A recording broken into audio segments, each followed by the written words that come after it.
కేసులు పెట్టలేదా? ఏం మాట్లాడుతున్నారు బ్రదర్? ఎంతమంది మీద కేసులు పెట్టిండ్రు? అసలు ఇంట్లోకెళ్ళి బయటికి వెళ్ళిచ్చిండ్రా ప్రతిపక్ష నాయకులను? భూసేకరణకు వదిలేయండి.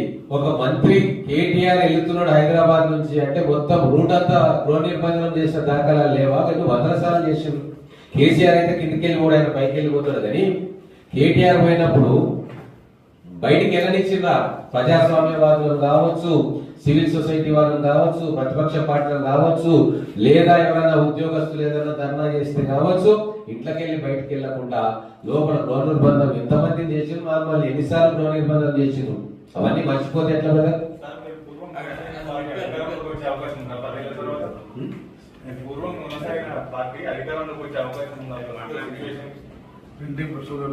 పూర్వం కొనసాగిన పార్టీ అంటే ఏది? టిఆర్ఎస్. ఇప్పుడు ఈ రోజు ఒకటే, బిఆర్ఎస్ పార్టీ మళ్ళీ చరిత్ర